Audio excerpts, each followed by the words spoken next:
তাহলে আমরা এইখানে যে প্রজেক্ট গ্রামারের উপরে পড়ব তার একটা বিষয় আমরা একটু আলোচনা করব।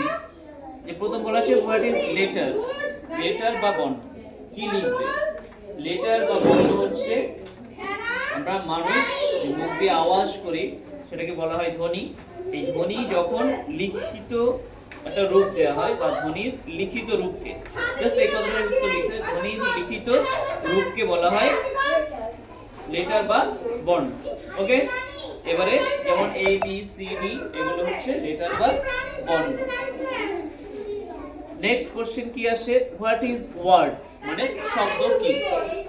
একদম পরিষ্কার করে এটা লেখা যে এক বা একাধিক লেটার পাশাপাশি বসে অর্থ প্রকাশ করলে কি করতে হবে, শর্ত অর্থ প্রকাশ করতে হবে। পাশাপাশি বসলো একটা শর্ত, দ্বিতীয় শর্ত হচ্ছে তার একটা অর্থ প্রকাশ করতে হবে।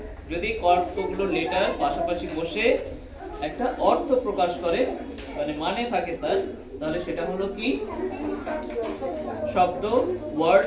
ঠিক আছে, তাহলে আমি কি বললাম যে কতগুলো লেটার পাশাপাশি বসে যদি একটি অর্থ প্রকাশ করে বা এক বা একাধিক লেটার পাশাপাশি বসে যদি অর্থ প্রকাশ করে তাহলেই সেটা হচ্ছে কি শব্দ বা ওয়ার্ড।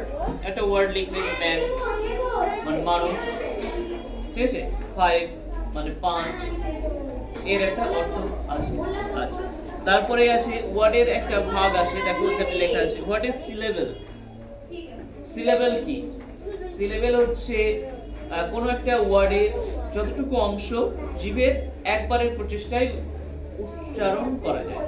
কি করা যায়, উচ্চারণ করা যায় জিভের একবারের চেষ্টায়, মানে জিভটাকে না ঘুরিয়ে তুমি একটা শব্দের যতটুকু বলছো। যেমন যদি বলি কলকাতা, তাহলে কি হলো কলকাতা। কল জিভ একবারে দাঁড়িয়ে গেছে, কা দাঁড়িয়ে গেল, তা আর টা।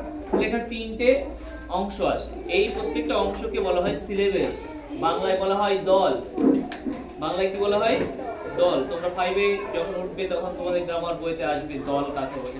দল হচ্ছে এটাই সিলেবল, সিলেবল বা অক্ষর বা দল। সিলেবল অক্ষর বা দল। আমার দিকে তাকাও, চলো যা হচ্ছে পরে দেখা যাবে। সিলেবল অক্ষর বা দল হচ্ছে কি কোন শব্দের যতটুকু অংশ জিভের একবারের চেষ্টায় উচ্চারণ করা যায় তাকে বলা হয় সিলেবল বা দল বা অক্ষর।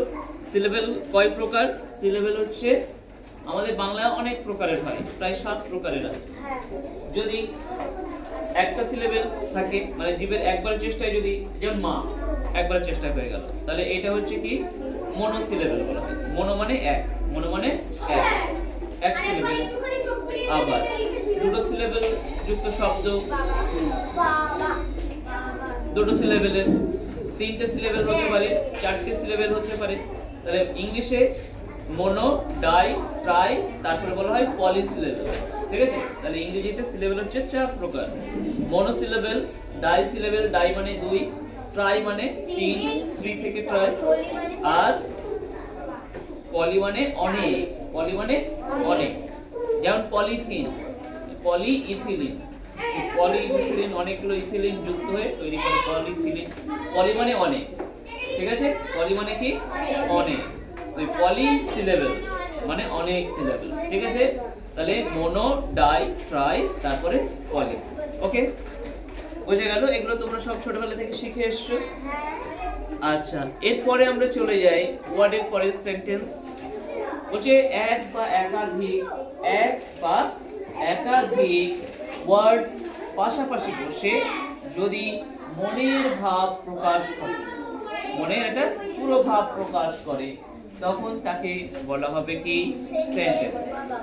সেন্টেন্স বা বাক্য। তাহলে কি বললাম, এক বা একাধিক ওয়ার্ড পাশাপাশি বসে যদি মনের ভাব প্রকাশ করে তবে তাকে আমি বলবো সেন্টেন্স। আমি যেমন বলছি রিয়াজ বসো, রিয়াজ বসে পড়লো, আমার মনের ভাবটা বুঝতে পেরেছে, স্যার আমাকে বসতে বলছে, তাহলে বসে যায়। সেই অনুযায়ী ও কাজ করবে। তাহলে কি হলো, আমি আমার মনের ভাবটা প্রকাশ করতে পেরেছি। এই যে ওকে বললাম রিয়াজ বসো, ও বসলো, এটাকে আমি শুধু বলতে পারতাম বসো, এটাও একটা সেন্টেন্স।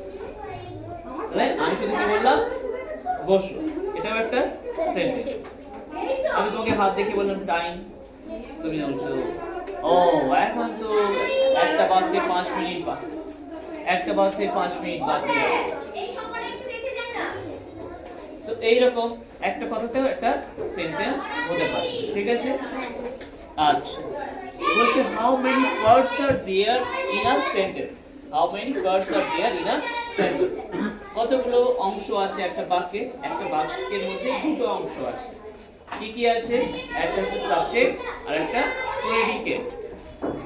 পরের কোশ্চেন আমাদের থাকা উচিত থাকবে what is subject and what is predicate. Subject কি, যাকে উদ্দেশ্য করে বাক্য তৈরি হয় সেটা হচ্ছে সাবজেক্ট। প্রেডিকেট কি না, সাবজেক্ট সম্পর্কে যা কিছু বলা হয় সেটাই হচ্ছে প্রেডিকেট। ওকে, আচ্ছা এখানে বলেছি লেটার কয় প্রকার। লেটার দুই রকমের আছে, একটা ক্যাপিটাল লেটার বড় হাতের অক্ষর, একটা স্মল লেটার ছোট হাতের অক্ষর, ঠিক আছে? আচ্ছা বলছি অ্যালফাবেট কয় প্রকার। অ্যালফাবেট হচ্ছে দুই প্রকার, একটা হচ্ছে ভাওয়েল আর একটা consonant. What is vowel? Vowel হচ্ছে যে বর্ণগুলো উচ্চারণ করতে অন্য বর্ণের বা অন্য লেটারের সাহায্য লাগে না তাদেরকে আমরা বলি ভাওয়েল। আর যেগুলো উচ্চারণ করতে অন্য বর্ণের সাহায্য লাগে সেটাকে আমরা বলি কনসোনেন্ট। ভাওয়েল কারা? ভাওয়েল হচ্ছে এ, ই, আই, ও এন্ড ইউ, এইগুলোই হচ্ছে কি ভাওয়েল। আর বাকি যে 21টা লেটার আছে সেই লেটারগুলোকে আমরা বলি কনসোনেন্ট। ওকে, তাহলে ভাওয়েল হয়ে গেল, কনসোনেন্ট হয়ে গেল, এবং সাবজেক্ট আর প্রেডিকেট কাকে বলে এই দুটো কোশ্চেন ওর সাথে অ্যাড হবে, আমরা এখানে অ্যাড করে দেব। তো this are the project work that you have to do and you have to submit on Monday.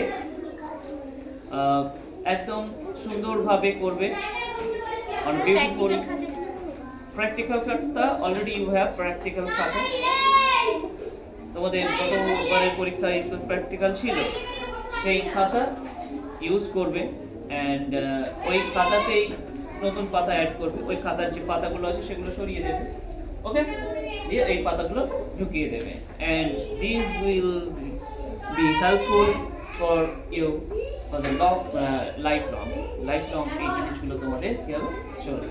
So if you learn one time you will use this kind of information throughout your life. যদি একবার শিখে নাও তোমরা সারা জীবন ধরে এই ইনফরমেশনগুলো, এই তথ্যগুলো ব্যবহার করতে পারবে। And next time when I will take your class, that time I will teach you pronoun, person and number. Person and number শেখাবো, and after that class if I get chance to take a class then I will teach you how to make sentence. That means you have to learn tense শিখতে হবে, ওকে? Tense শেখাবো এরপরে। তো tense শেখার ক্ষেত্রে আর দুটো step বাকি আছে, নাম্বার পার্সন শেখাবো, তারপরে টেন্স, ওকে? আর টেন্স একবার কেউ যদি ভালোভাবে মুখস্থ করে ফেলতে পারে, ভালোভাবে নিয়ে নিতে পারে, then he or she will be able to make sentence any kind, okay? Any kind of sentence you can make. So এই জায়গাটা আমাদের আসতে হবে, খুব তাড়াতাড়ি আসবো আমরা। আর দোয়া করো আমি যেন তোমাদের ক্লাস নিতে পারি, ক্লাস নিতে হলে গ্রামারের ওই পোর্শনে আমরা ঢুকে যাব। তোমাদের ক্লাস টিচার যে ইংলিশ পড়াচ্ছেন, যেগুলো অনুশীলন পড়াচ্ছেন, তোমরা সেগুলো করবে। আর এগুলো করলে আই থিঙ্ক তোমরা যেগুলো পড়ছো সেগুলো সব পেয়ে যাবে, ওকে?